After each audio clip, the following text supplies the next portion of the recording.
welcome everyone to the Open for Business Summit. Today you are going to be hearing from thought leaders in a variety of areas. But before we get into that, just want to do a little bit of housekeeping.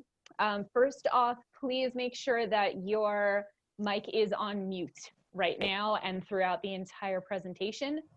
When it's open, we hear background noises, we hear you chatting with your dog, which you should totally do, but we don't want to hear that. So please make sure you're muted, and we'll actually be keeping an eye on that as well. So we might just randomly mute you. If you are dressed at the moment, I do ask that you open your video so that we can actually see your faces. If you've chosen not to wear clothing, feel free to keep that dark. We don't need to see that. So, and if you have any questions, please feel free to put them in the chat, any comments, any issues that you're having. We may or may not have time with each speaker for questions. That's up to them. So we'll do our best to answer them and to have a fantastic time during this. So just a little bit of background for you guys. We had a mastermind meeting shortly after quarantine started. And we were all kind of, in shock, as everybody has been, and thinking about moving forward and how are we going to adapt to what's going on.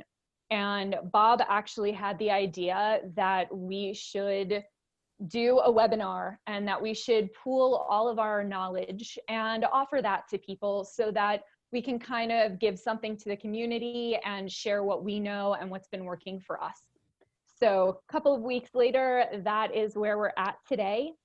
We've each got different backgrounds, different experiences, and different perspectives. So we'll be sharing those with you today, and got a couple of free giveaways and stuff like that for you. But other than that, we're going to be speaking for 10 minutes each. So you don't have to worry that you're stuck here all day. We will entertain you, hopefully share some good knowledge, and then we will get you on your merry way in under an hour and a half. So it is with that I'm going to ask all of the, actually, you know what, speakers, I don't know that we really need to block out our stuff because we can see everybody right now. So, okay, unless you want to.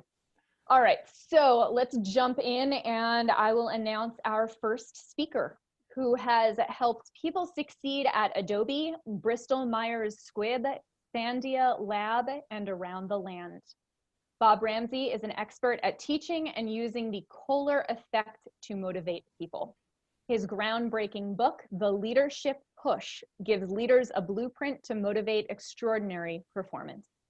Today, he will give a short talk on achieving more during and after the COVID challenge, and we'll give you 3 proven steps to create an unbelievable future.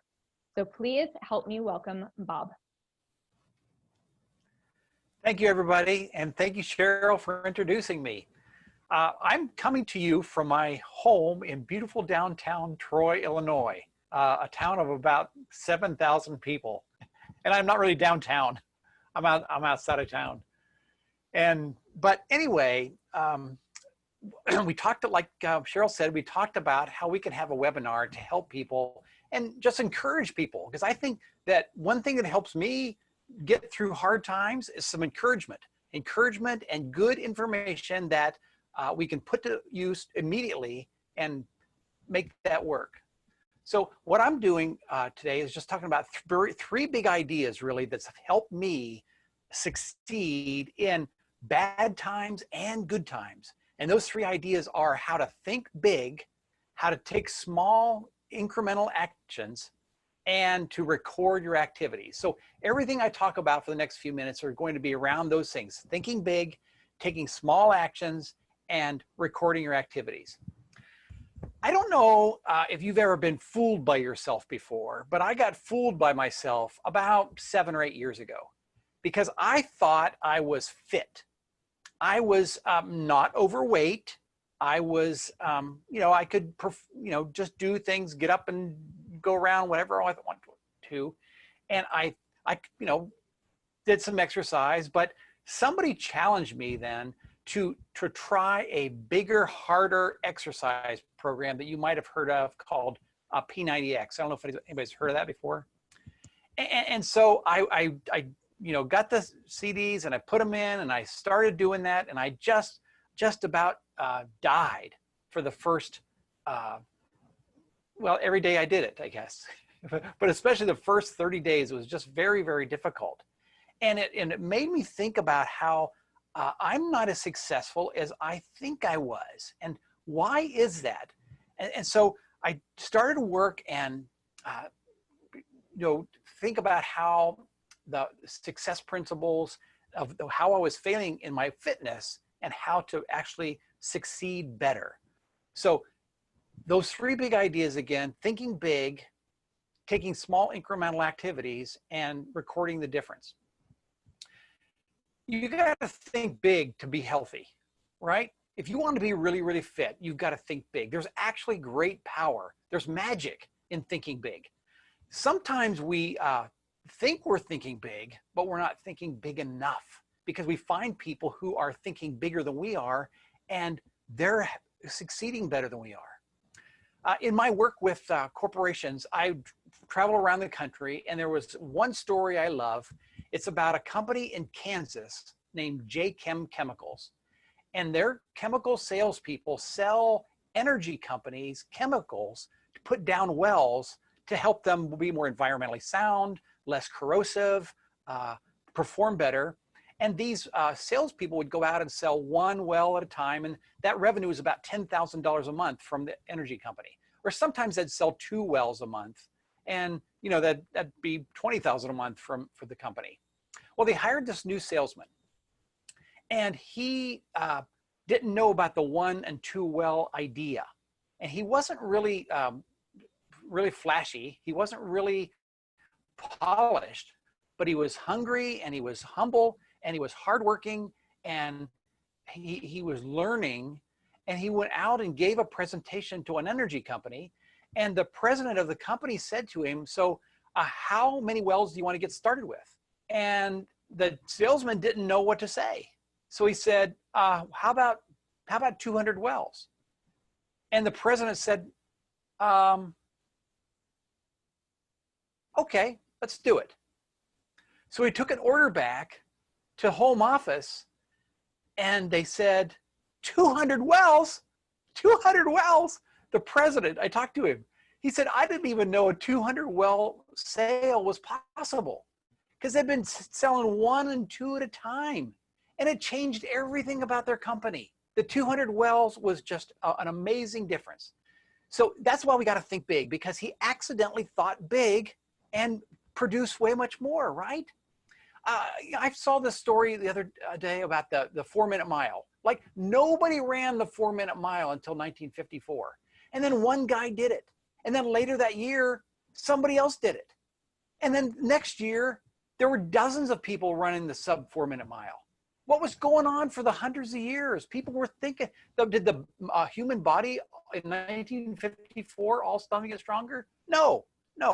It's what happened was they started thinking bigger. So thinking big is step number 1. Step number 2, it doesn't do you much good to think big if you don't take action.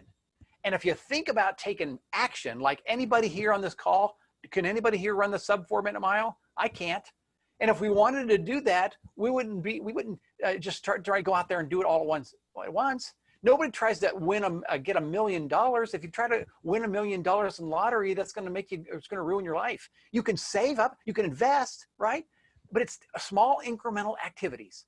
I live in St. Louis here, and we have a bridge across the Mississippi River. And cars were running across that bridge one cold winter morning when the temperature was dropping, 34 degrees, 33 degrees. And the cars were still going 70 miles an hour, 70 miles an hour. They said the bridge is going to freeze, the bridge is going to freeze. And all of a sudden it got down to 32 degrees, and the bridge froze, and 28 cars went to the junkyard that day because of 1 degree difference. See, 1 degree, 1%, small changes make a big difference, right? Think about this in practical terms. If you take a 24-hour day and you take 1% of that day, it's about 14 minutes.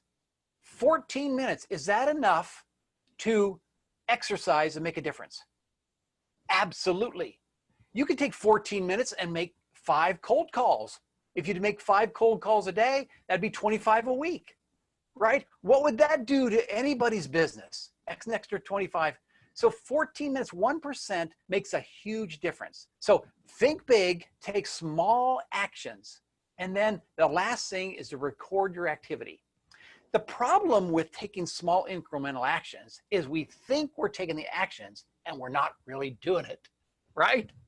We think we're saving money. We're not saving money. We think we're eating right. We're not eating right. We think we're using our time well. We're not using our time well.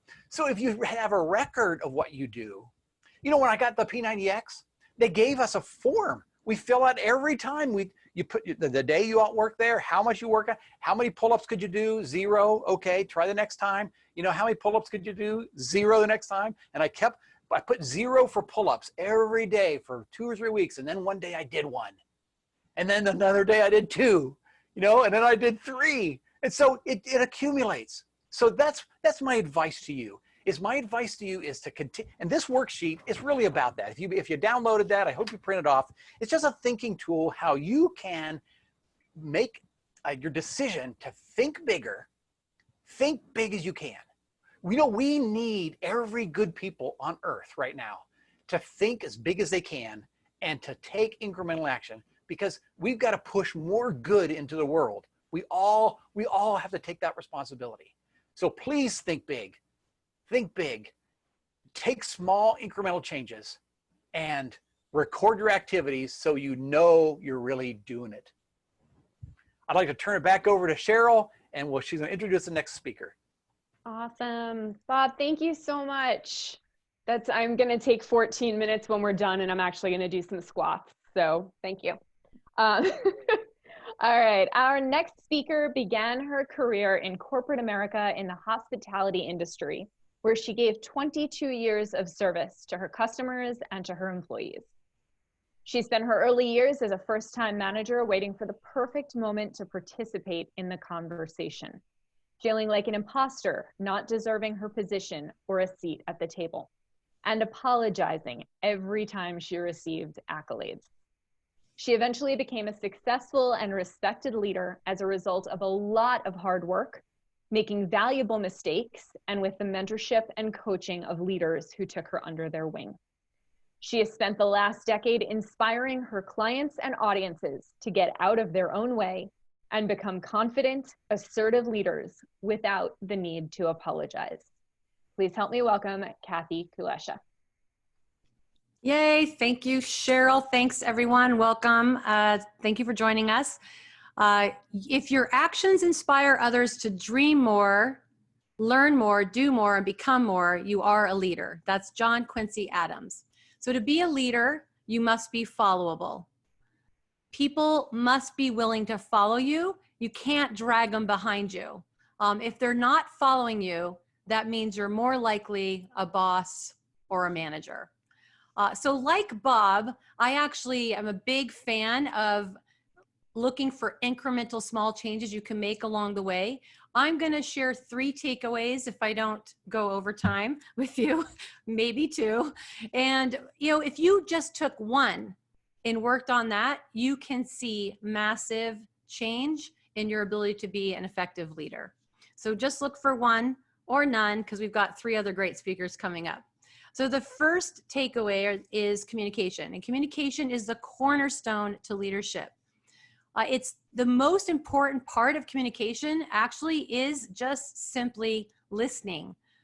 3 authors that I've read their books multiple times is Stephen Covey, The 7 Habits, Brian Tracy, The Psychology of Achievement, and Dale Carnegie, How to Win Friends and Influence People. They all approach this idea of listening from different perspectives, but one of the main takeaways they give the readers is to find a way to be a good listener, because as a listener, you allow yourself to be influenced by what you're hearing. And then as a result, you become more influential, which as leaders, that's probably the ultimate thing we can achieve, is being influential. So we end up with followers.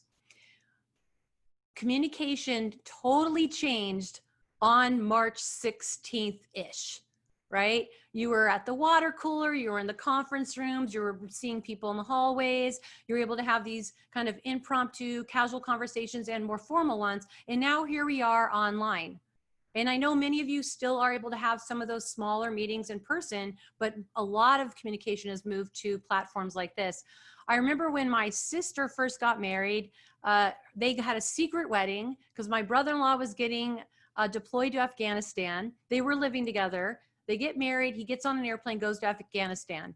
She, after about 2 months, said, wow, it's amazing how much they did not communicate when they lived together, because they had to get on a screen on Skype and actually talk one-on-one.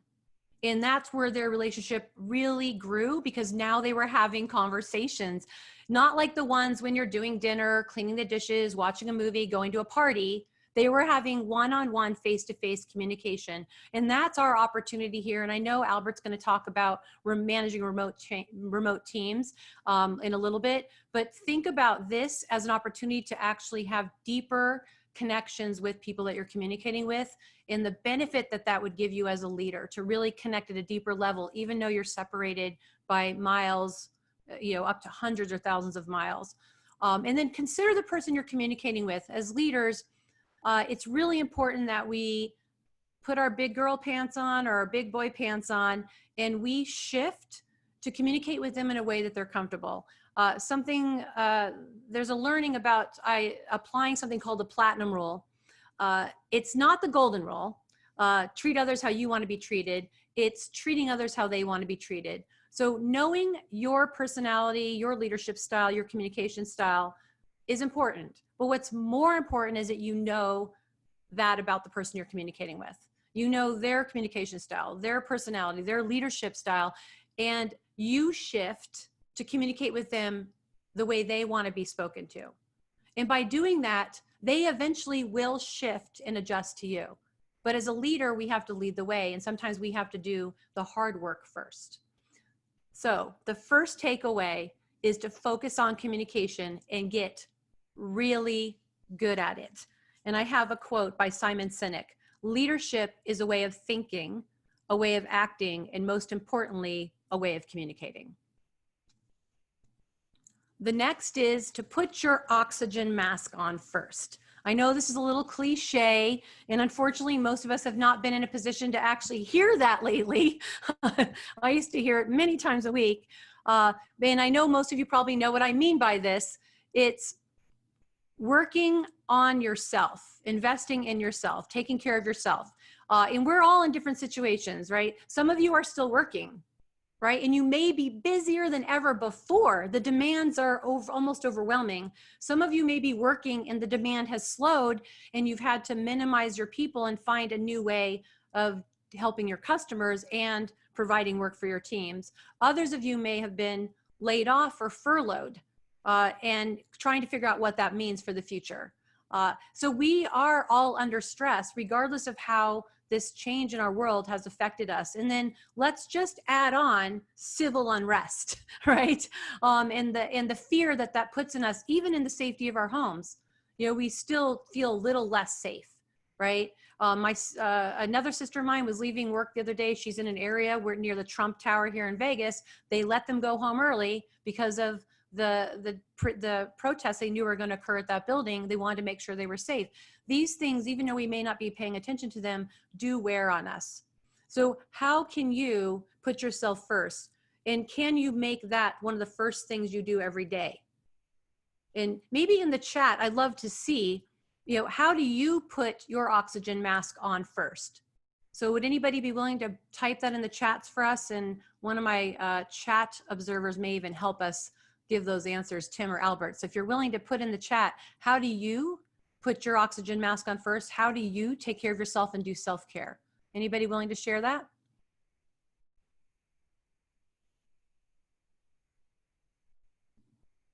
And I do see it, so there's not too many, so I think I can handle this. Exercise, morning coffee, awesome. Morning meditation, daily morning walk, working out first thing in the morning. Lately, I find the need to sit in the direct sun for 15 minutes a day, which is good because they say vitamin D is really good right now. So that's awesome. So you already have ideas on how you can do that. And doing that first thing in the morning is a great time to do it. As leaders, if we show our teams that we're willing to put ourselves first, we bring our best self forward, and that encourages them to do the same thing for themselves. Self-care, a quote by Anonymous: "You will never change your life until you change something you do daily. The secret to your success is found in your daily routine." That's the second takeaway. The last one is to identify your advisors. 4 or 5 people that can advise you, people that you trust and that you're willing to spend time with regularly. They could include a direct report, but that direct report, if you include a direct report, needs to be somebody that's resilient, because if you're sharing with them your fears and your challenges in company business, you need to be sure that they have Teflon and they won't share that and make the team fearful or afraid. So it has to be somebody who is strong and resilient as a direct report to include them in your inner circle, because that's a lot of pressure to put on them. It could be, and a better option may be peers, either in your organization or in your industry. So the people I'm sharing this platform with today is exactly that. We started with a simple breakfast to meet at an event that was here in Vegas. Only 2 of us live here. And we are diverse. We are women and men. And Albert gives us some ethnicity diversity too. And 3 live in the US and 2 live in Canada. So we have diversity of viewpoints and ideas. Now, the key is you have to be willing to give advice, but you also have to be willing to take it and put it into place. Heed that advice. Because if you have a group of peers, whether it's employees or direct reports or people around you, and they give you ideas and they pour out to you and you don't heed their advice, you will find yourself standing alone someday, right? So have very powerful, informed people around you who are willing to share advice with you, be willing to heed that advice, and it will make you a better leader. So I have one last quote that goes with that. The key secret to success is not excessive expertise, but the ability to use it. Knowledge is worthless unless it's applied. Max, he's probably Polish like me, Luka Miskal. And here I have a gift for you in case you love those quotes. I have about 80 quotes that have, the link has just been popped into the chat box. If you want to find those 4 quotes and more quotes that I love, that's a free gift for you. And thank you for your time. And I will turn back the Zoom call to Sheryl Green. Thanks, Kathy. I guess we can do like a virtual handshake to turn it off. Okay. Or turn it over, I should say.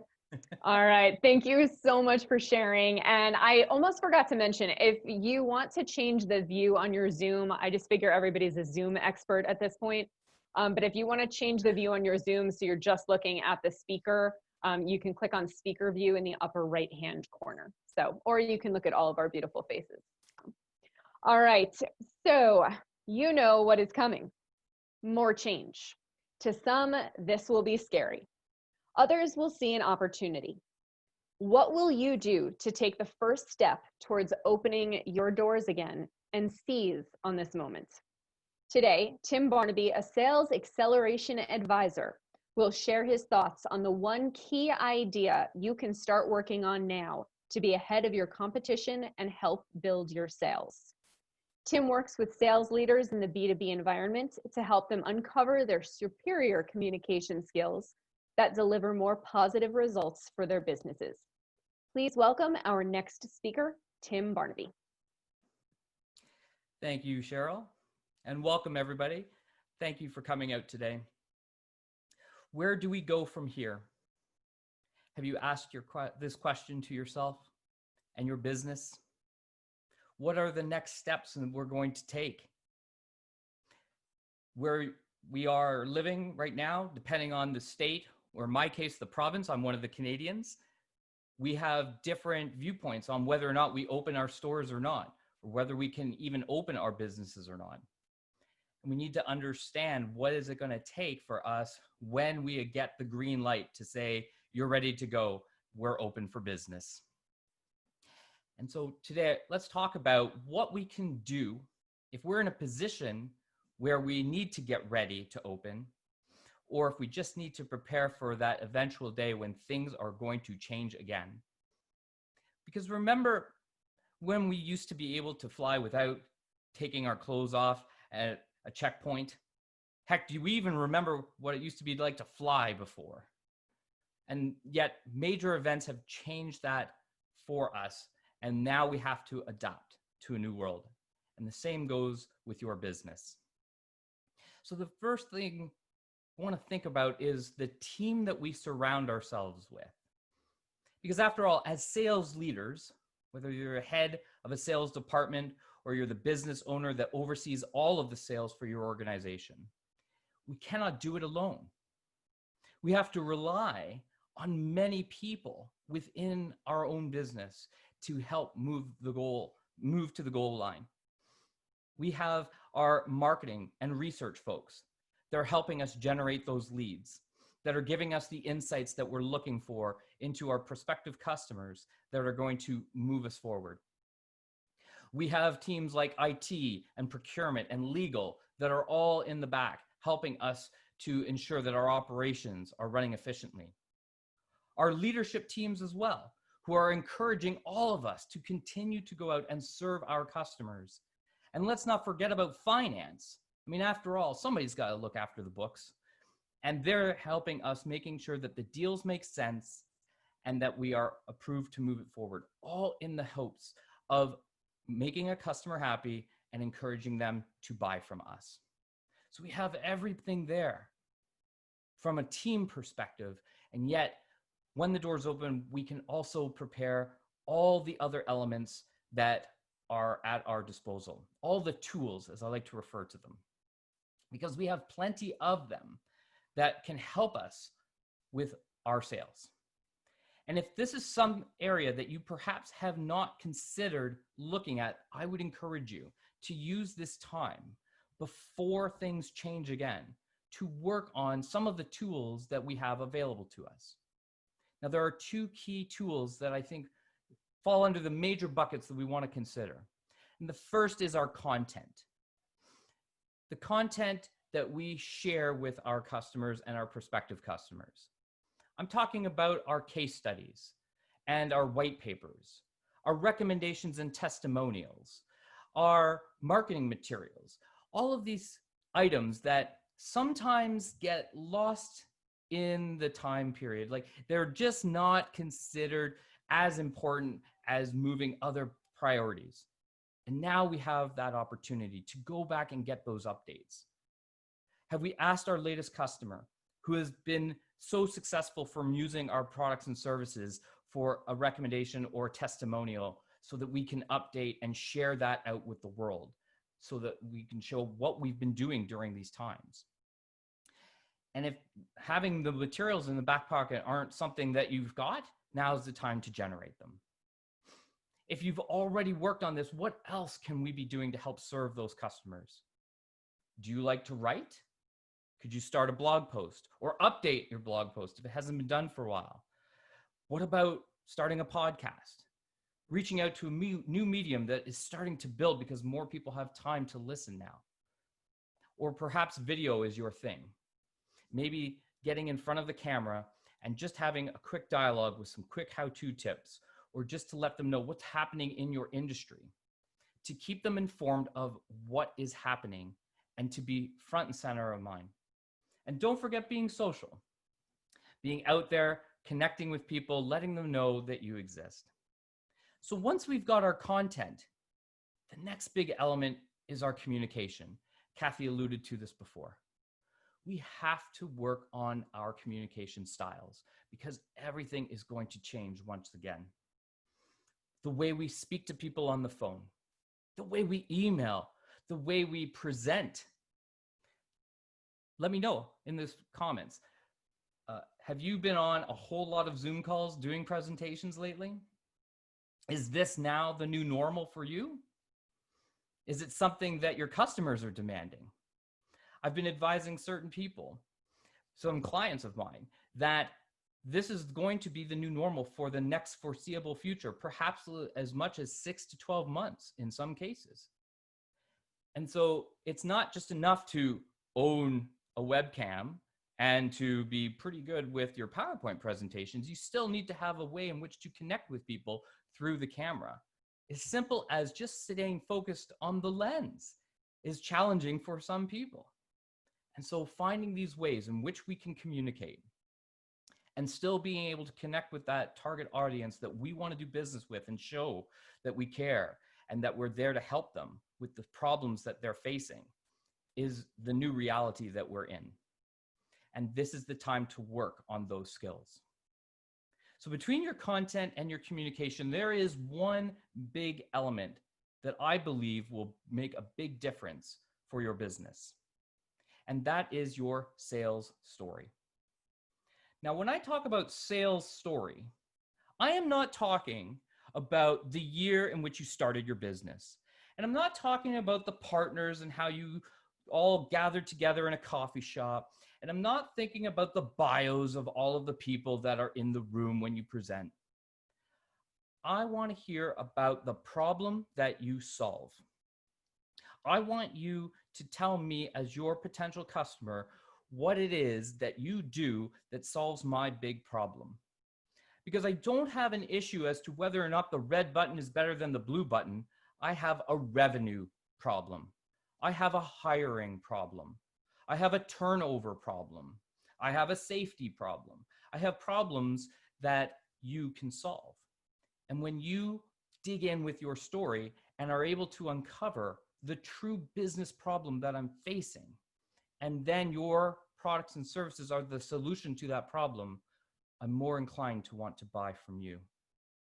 So your sales story is a key to your success. And there are 3 elements to your sales story that you need to have: clarity, compelling, and confidence. Clarity is key. You need to make this story resonate with your customer. You need to tell the story in a format that they are going to understand exactly, that you get their problems and you know exactly how to help them solve it. So bring the clarity to the story. Make it compelling. Storytelling is an art. We don't go to the movies because something kind of happens and then it was kind of resolved. No, there's conflict, there's action, there's famous people, there's people that we don't know, but then they become famous, and there's a story arc in which it follows, and it's a success. And that success can be yours.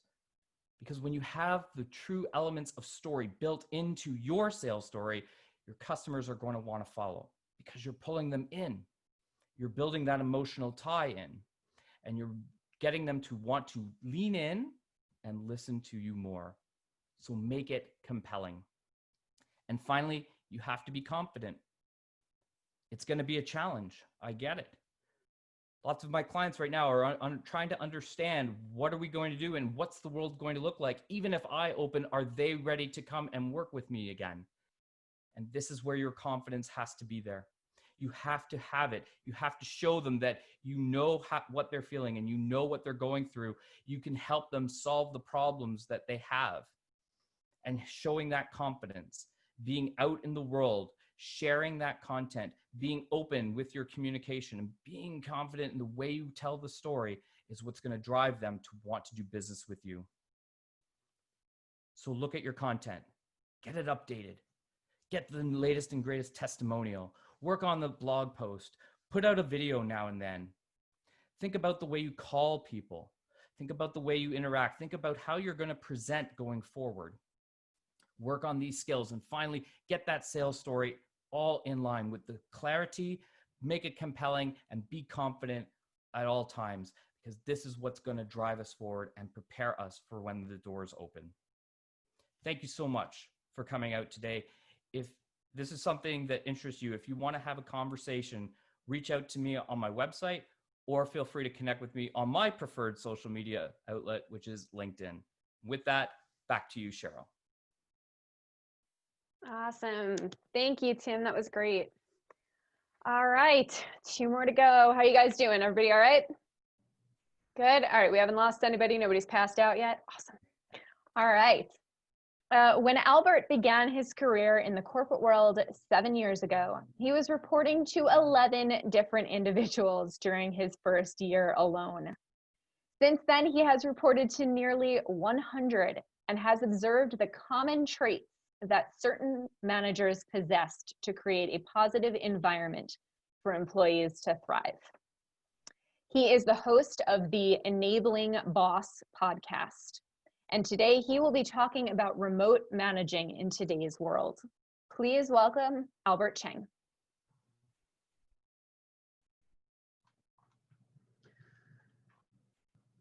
Imagine you're laying in bed wearing your most comfortable clothes.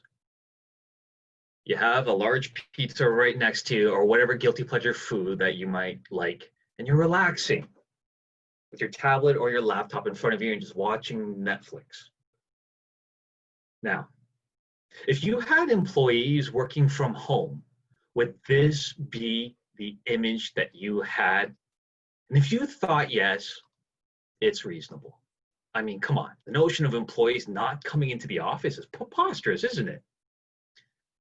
It's understandable because this is how we've probably been conditioned to think about employees once the supervision is cut out of the equation. But telecommuting is not a new concept at all. And as a result, managing your staffers virtually isn't either.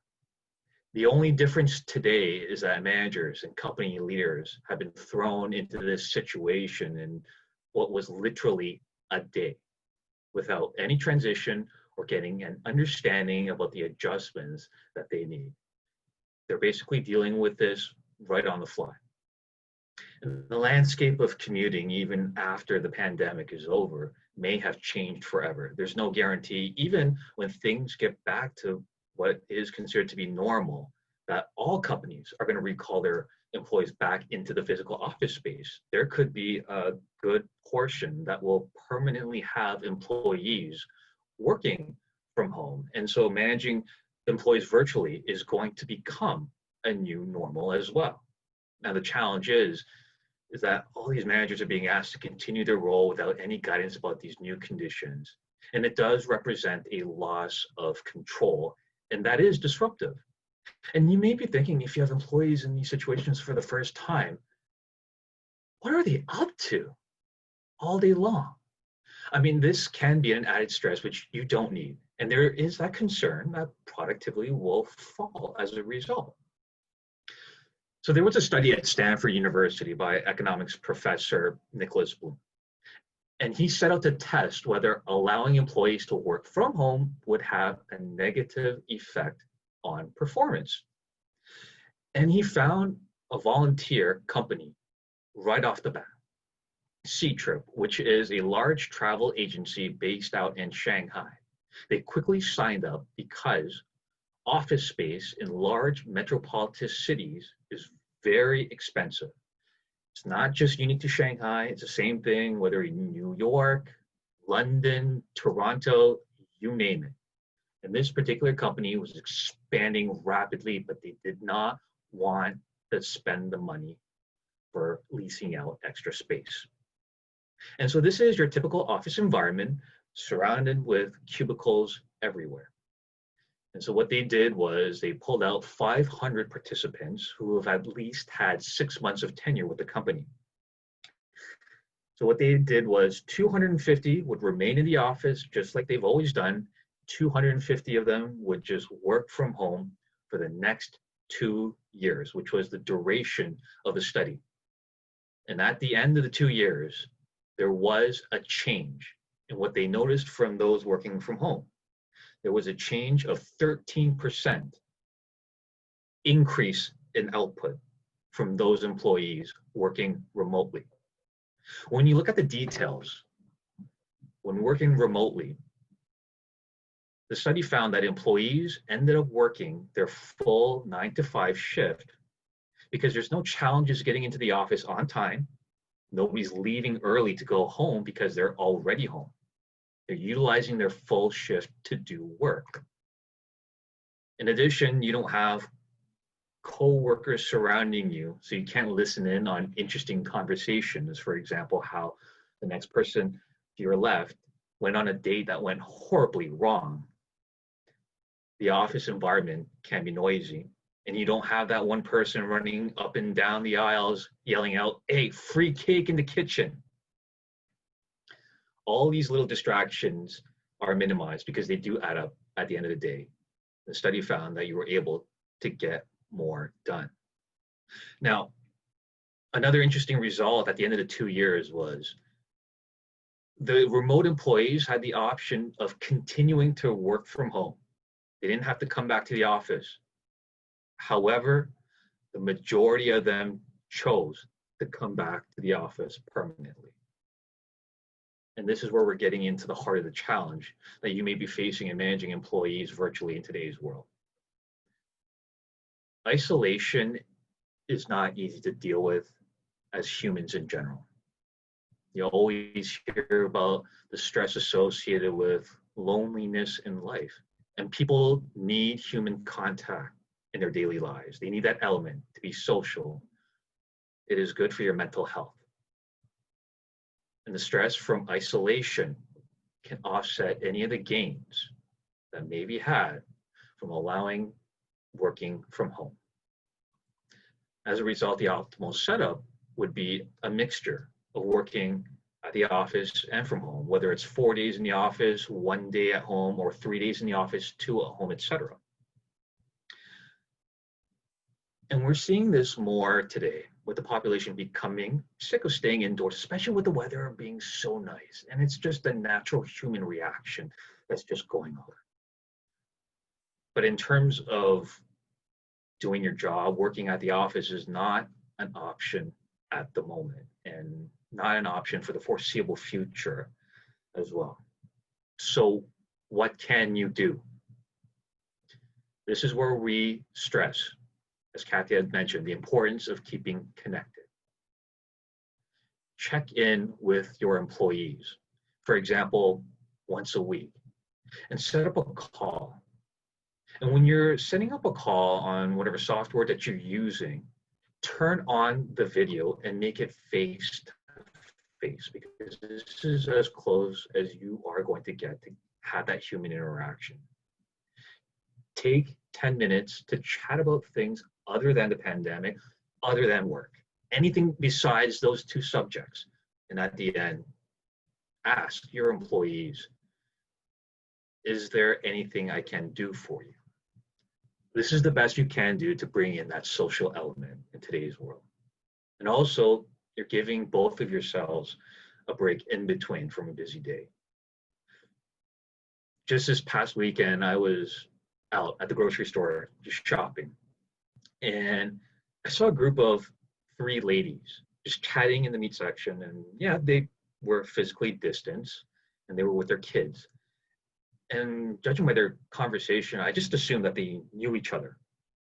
And when they went their separate ways, one of them said, "Oh, it was so great to be able to chat with someone." And I discovered that they were just random strangers who needed social contact badly. And you may have an employee who needs to talk to someone at a time like this, to be able to have that connection. And I encourage you to be that someone if you're managing employees and a team. Checking in and turning on the video, if you can, if you have that technology, is as close as you're going to be able to get at this point. And they will appreciate the time. Now, you don't want to overdo it, of course, where it'll seem like you're trying to know what they're up to every single minute of the day. You don't want to become a micromanager, which will actually lead to more loss in productivity. I mean, that's a whole different issue. This is just about checking in to see how they're holding up in a difficult time and what you can do from them. It's understandable from your perspective as a manager that not being able to keep an eye on them constantly can provide some anxiety because it represents a loss of control. But I would say, look back on their performance in the office. That is what you have. That is what you will continue to have. And if you have concerns, whether they're being productive, they're probably doing more than they were in the office environment. And if you would like to learn more about all the other topics I do talk about, I'm going to post a link in the chat, which will bring you to all the episodes of my podcast. It is available on Apple Podcasts, Stitcher, and Spotify, and all the major podcast outlets. And with that, I'm going to turn control back over to Sheryl. To Kathy.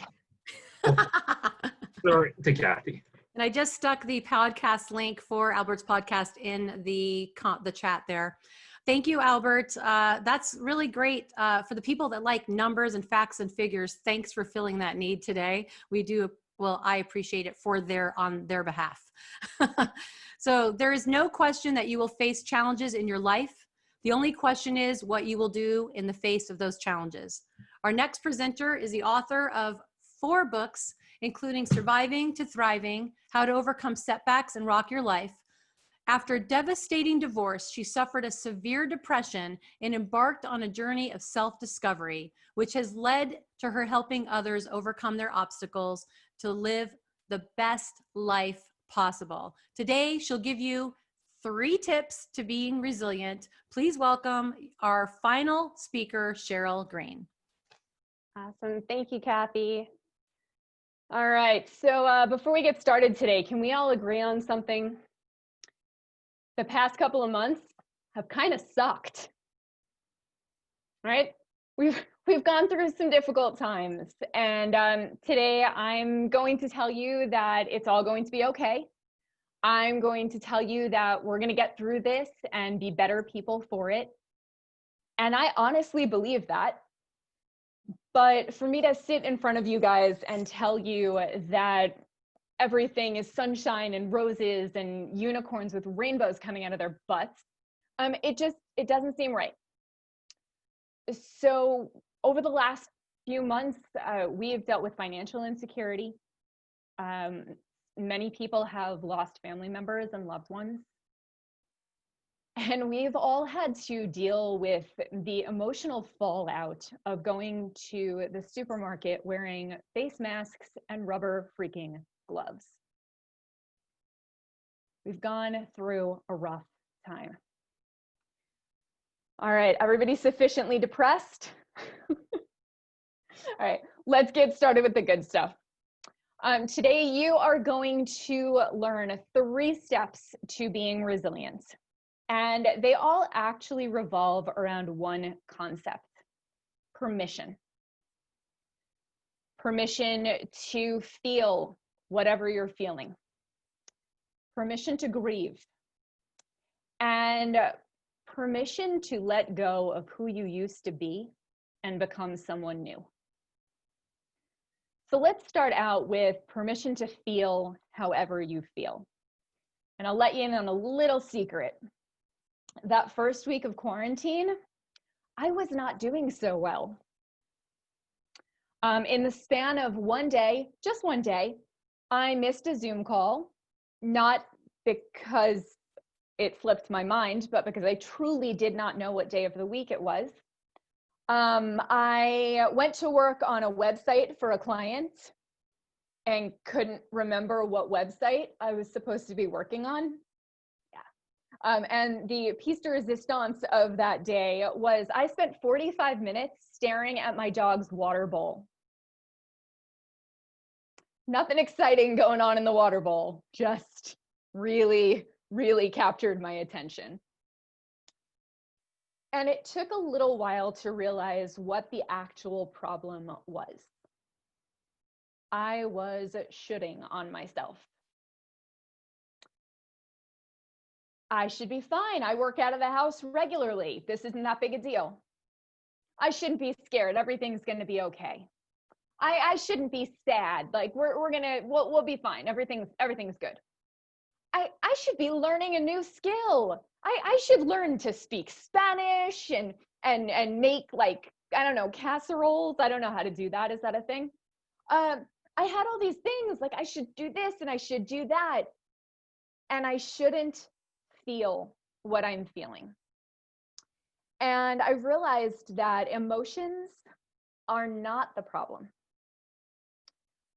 When we feel our emotions, when we accept that they're there and that happens to be what you're feeling at the moment, you accept it, you process it, then you get to move on. When you don't deal with your emotions, when you tell yourself you shouldn't be feeling that or it's not okay, that's when you start to have the real problems. You create stories around it. You go into just a downward spiral. And that's when you really get stuck. So don't should on yourself, and don't should on your friends either, because whatever they're experiencing right now, whatever they're feeling, that's okay too. So right now, I want you to give yourself permission to feel whatever you're feeling. And when you're done and you've processed and you've moved on, then you get to start again. Okay. All right, so first, permission to feel how you feel. The second one is permission to grieve. We have lost something. Now, of course, everybody has their own experiences during this. Some have lost way more than others, jobs, financial security, loved ones. We can't all know what we're going through. But we've also lost something as a collective. We've lost something as a society. And I'm not sure that we ever had the right to have it, but we had security. We felt like we had safety. And that's gone away. That security that we had around going food shopping without protective gear, of sitting in a restaurant and enjoying a meal and a glass of wine, or of even hugging a friend. And I know, for me at least, that's been the most difficult part, is that touch is one of my love languages. And I've seen friends, we've gone social distance hiking, we've gone to picnics and things like that. But not being able to hug them and to hold them, that's been the hardest part. And we need to kind of embrace the fact that we have lost something, and take that time to grieve. Take the time to feel whatever you're feeling during this time, and it's okay. And take the time to process that. It's a big loss. It really is. And there's something on the other side, and we'll get to that. But just give yourself permission to take that time to grieve and to deal with those emotions. All right, and then the third one, this is my favorite because I get to talk about Muppets now. So this one is permission to let go of who you used to be. And Tim talked a little bit about storytelling. If you've ever learned really the idea of stories, or if you've ever been a writer, then you've probably heard the term character arc. And a character arc, basically what it is you've got a hero that starts out with a certain set of characteristics, personality features, skills, etc. And they go through an ordeal. And at the end of this ordeal, they come out a different person.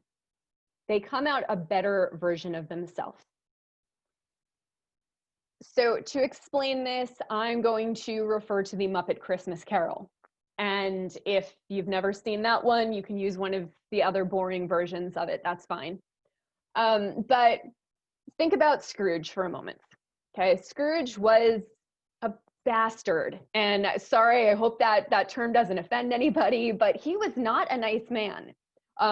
Wouldn't give to the poor. He treated his employees like crap. And he was just an all-around bad guy. So then he went through these trials. He was visited in one night by the ghost of Christmas past, present, and future. And, they showed him what his life would be like. Now, just for a second, let's change the ending to that story.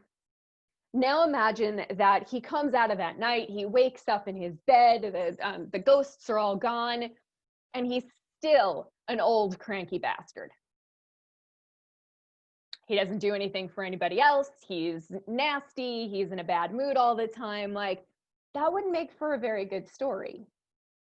But the other problem is it is a waste of a perfectly good trial, a perfectly good, difficult experience.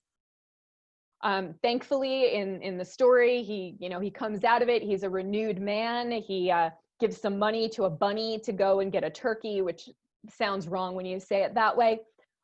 He pretty much hooks up the Cratchits.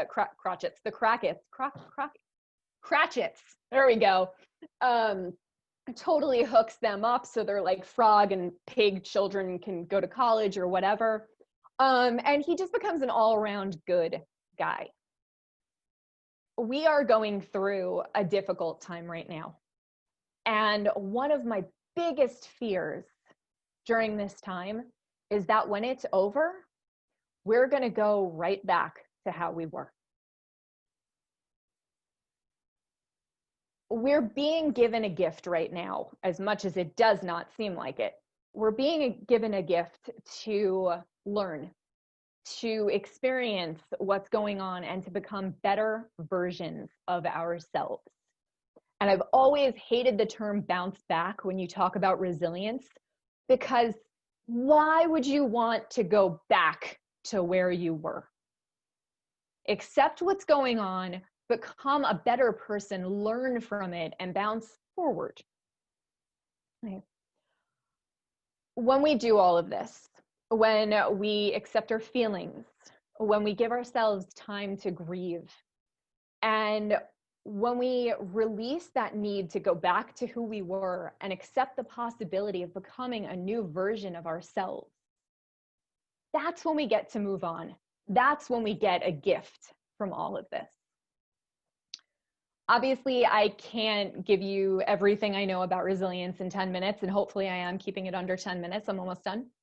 But I did put together a free ebook for you guys to download. So I do hope you'll take advantage of that. Somebody is going to put it in the chat. Somebody has already put it in the chat. Kathy, you are efficient. Thank you. So please download that, enjoy it. I hope it will help you. And I'll just leave you with one quick thought. My dog is 15 years old, excuse me. I've had her for 14 years. And she has been with me through 3 cross-country moves, 1 divorce, and the island of misfit boys that I have dated. And it's been bad, you guys, really bad. And she's been a wonderful dog, but she's gotten herself into quite a bit of trouble throughout her life. And on this one particular day, I came home to find that she had eaten an entire bottle of Metamucil. Now, if you're not familiar with that, because some people haven't reacted yet, that is a fiber supplement. And it wasn't just a bottle of Metamucil, it was a Costco-sized bottle of Metamucil. So as I am prone to doing, I called the vet in a hysterical panic. Oh my God, my dog just ate a whole bottle of Metamucil. Is she gonna die? And the lady put me on hold, and she ran and she got the vet right away. And he got on the phone laughing. And he said, Sheryl, this will literally pass. And it did. 3 days, every time I turned around, there was a pile of poop waiting from that dog. And now, guys, I know that it seems like every time we turn around, there is a new pile of poop. But it will literally pass. We're going to be okay, and we're going to get through this. So just hang in there. Thank you. Thank you, Sheryl. Thank you so much. Thank you, Tim. Thank you, Albert. Thank you, Kathy. Thank all of you for coming. We're so honored that you spent this time with us. I think that we could really take Sheryl up on her offer of that free book, Albert on his podcast, Kathy on her quotes. I'm excited about those. Tim on his connecting with him on LinkedIn. I put my YouTube channel down there. If you want to look at that, that's fine. But any case, we might do this again sometime soon because we've had a lot of fun with it, and we just want to keep giving value. So if anybody, I'm going to just unmute everybody here if I can. Mute all. No, let's see here. Anyway, if anybody wants to say anything before we go, open up your microphone and just talk away. It was fantastic. I enjoyed it so much. I go to so many Zooms. It's like one is worse than the next, really. But this one was exceptionally fantastic. I enjoyed it. Thank you all so much for sharing those tips. It was fabulous. Thank you. I look forward to the next one. Make sure you do it again. Thanks, Julie. Thank you all for sharing. It's awesome. Just Thank want you. to say I appreciate everybody's time. Thank you for your efforts. And the only thing that was missing was Cheryl didn't boast about all the things she's been baking during this time. Sorry. Yep. Hey, we've all got our own coping mechanisms, right? Thank you. This was fun. I like how it was only 10 minutes-ish. I like that. And you're giving something in addition to your talk as well. Great idea. All right. Thanks, Christina, David, Alan, Ronan, Grant, Joe, Christina, the other Christina, Annie, Julie, Joyce. Hi, Joyce. And guys, I think we are going to send out the recording. So if anybody wants to share this with anyone that it could help, and please do. Yeah. Great idea. Great. Thank you. It was great. Thank you. Christina. Okay, well, we're done. Awesome. Thanks for coming. We'll see you next time. Onward and upward. Thank you. Take all this good Thank you. advice. And Steven. I didn't say Steven's name. Thanks, Steven. All right. See you guys. Bye, guys. Bye, everybody. Bye. Goodbye.